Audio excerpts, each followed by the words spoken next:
Se você é uma pessoa que gosta de mistério, de filmes e livros de investigação, ou até mesmo true crime, já deve ter se deparado com inúmeros casos curiosos, estranhos e sem uma explicação muito clara. Mas eu te garanto, se você não conhece o caso que vou contar hoje, ele vai te surpreender. Pois o que esperar de uma história que envolve tubarões, tatuagens, golpistas, pescadores e ainda se passa na Austrália? Hoje, vamos conhecer a história que ficou conhecida como The Shark Arm Case.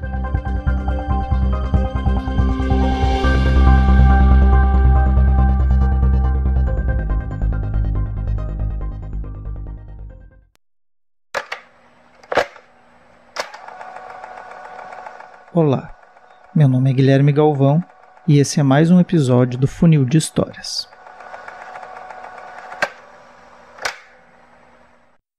Um aviso. Esse episódio pode conter a descrição de cenas fortes e não é recomendado para pessoas sensíveis.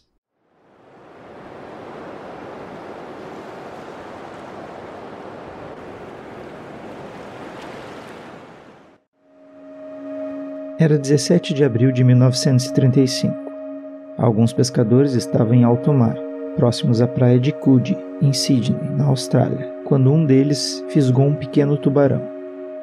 No momento em que estava se preparando para recolher o animal, um tubarão-tigre de aproximadamente 4 metros surge e engole o tubarão menor que estava fisgado.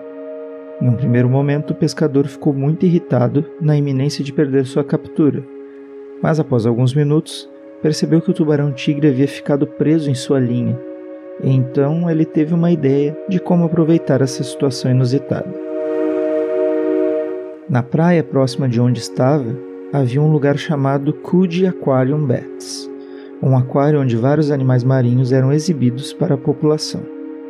Com um tubarão-tigre em sua linha, ele viu uma oportunidade de ganhar algo com isso, e decidiu levar o tubarão ainda vivo para o aquário, onde certamente estariam interessados em exibir um animal daquele porte.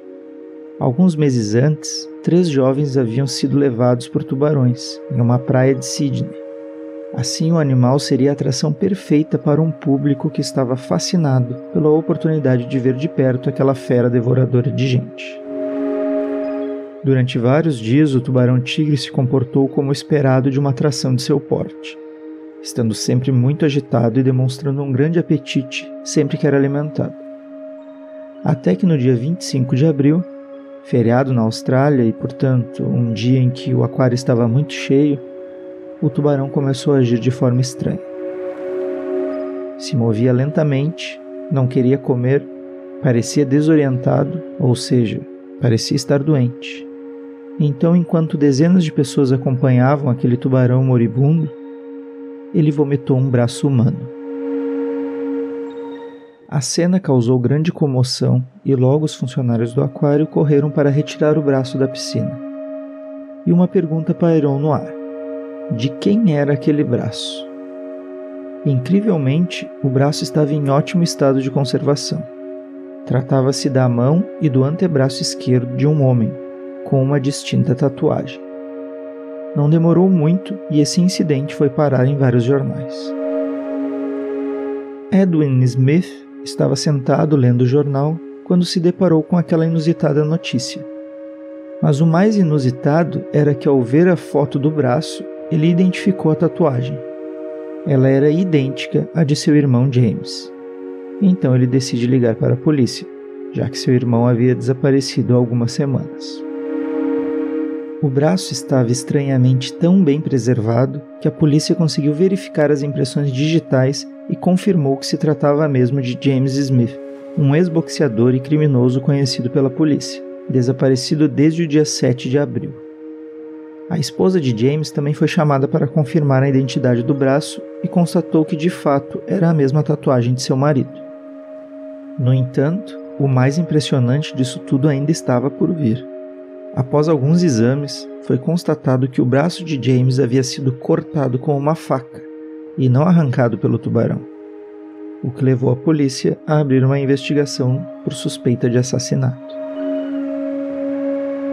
A primeira pessoa com quem a polícia entrou em contato foi Reginald William Lloyd Holmes, um antigo empregador de James. Holmes ficou conhecido como um empresário que, além de construir alguns barcos, fazia esquemas fraudulentos de seguros e contratava algumas pessoas de tempos em tempos para fazer parte de seus esquemas. James Smith era uma dessas pessoas. Ao se aprofundar na investigação sobre essa relação, a polícia descobriu que James estava chantageando Holmes. A última vez que James Smith havia sido visto em público foi no dia 7 de abril de 1935, jogando cartas no Hotel Cecil com Patrick Francis Brady. Após saírem do hotel, ambos foram vistos indo para uma casa alugada por Brady, que passou a ser o principal suspeito. Mas o testemunho de um motorista de táxi colocaria Holmes também na mira da polícia. O taxista disse que no mesmo dia do desaparecimento de James, havia levado Brady para a casa de Holmes. Portanto, se Brady havia cometido o assassinato naquele mesmo dia, Holmes poderia estar envolvido. Em seu depoimento, o taxista disse que Brady estava desgrenhado, não tirava uma de suas mãos do bolso e era nítido que ele estava com medo de algo. No dia 16 de maio, Brady foi preso, mas Holmes negou qualquer associação ao caso e por falta de provas foi liberado.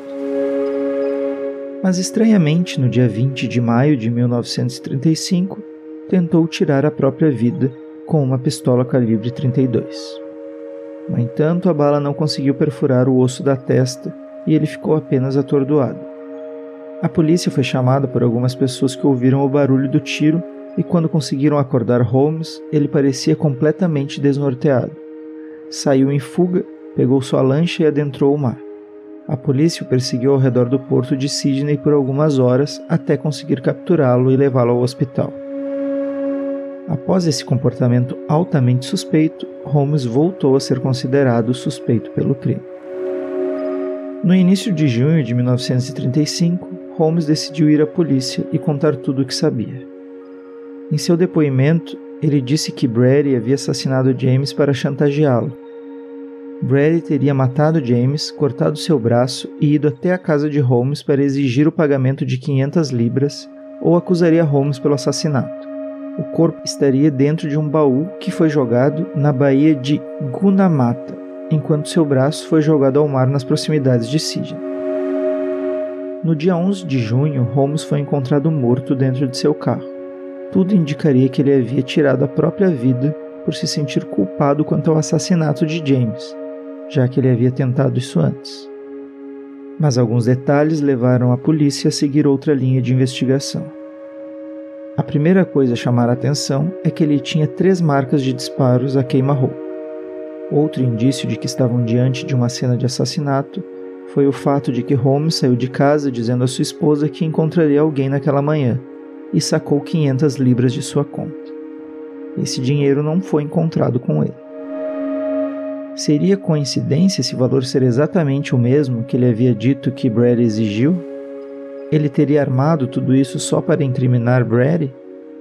Teria sido um latrocínio sem envolvimento nenhum com o assassinato de James? A polícia não conseguiu chegar a uma conclusão convincente sobre nenhuma dessas hipóteses por falta de provas. Mas um fato levava todos a crer que uma dessas hipóteses era a correta. Holmes deveria depor no inquérito de James Smith naquela mesma manhã. Sem a testemunha principal, o processo contra Brady começou a ruir e seu advogado alegava que não existiam provas suficientes contra seu cliente para mantê-lo preso. Seu principal argumento para a inocência de Brady era que um braço não configurava um corpo. James Smith poderia muito bem ainda estar vivo sem um braço, portanto não havia por que condenar seu cliente por assassinato. Por falta de provas, Brady foi solto e o caso permanece até hoje sem um fechamento. Nos 30 anos seguintes, Brady sustentou firmemente que ele não estava de forma alguma ligado ao assassinato de Smith. Ele acabou morrendo em um hospital em Sydney no dia 18 de abril de 1965, aos 76 anos. Mas algumas perguntas ainda permanecem sem nenhuma resposta. James estaria vivo ou morto? Por que James seria assassinado? Com certeza não queriam apenas o braço dele para fazer chantagem. E para mim, o mais intrigante de tudo, como o braço de James permaneceu intacto por dias dentro de um tubarão. Ao que parece, James teria sido mesmo assassinado. A teoria mais aceita está no livro de Alex Castells, chamado The Shark Army Murders, e diz que Brady apenas executou um serviço para outro criminoso, Edward Frederick Wayman, que teria sido preso graças aos trabalhos que James Smith vinha fazendo como informante para a polícia. James teria alertado a polícia sobre um assalto a banco liderado por Wayman, que foi preso em flagrante junto com um comparsa. Assim, o assassinato de James teria sido motivado por vingança. Já Holmes era um rival de Wayman no mundo do crime, e além disso, testemunha no caso de James Smith. E quanto ao braço de James? Bom, o mais provável que tenha acontecido é que não teria sido o tubarão-tigre quem comeu o braço, mas sim o tubarão menor, fisgado primeiro pelo pescador. O tubarão menor poderia ter engolido o braço pouco tempo antes de ser fisgado e logo engolido pelo tubarão-tigre, morrendo sem poder fazer a digestão. Então, dias depois do tubarão-tigre ter digerido o tubarão menor, o braço de James acabou em seu estômago, o fazendo passar mal e vomitá-lo em frente ao público naquele fatídico dia. Possivelmente o próprio tubarão menor o teria vomitado em alto mar se não tivesse sido fisgado e engolido por outro tubarão, e o assassinato de James Smith não seria pauta da polícia australiana por muitos anos. Talvez mesmo nunca nem imaginassem isso.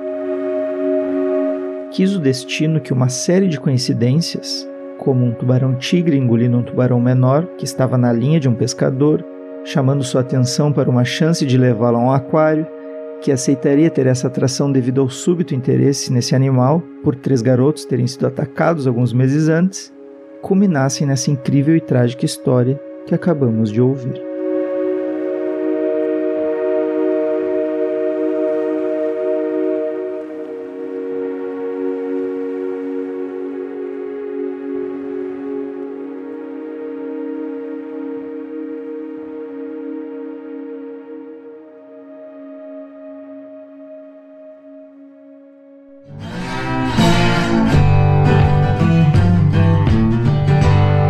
Se você gostou dessa história, divulgue Funil de Histórias, curta, compartilhe em suas redes sociais, se inscreva no canal e deixe suas sugestões para um próximo programa. Quem sabe sua história não aparece aqui. Abraço e até a próxima. Tchau.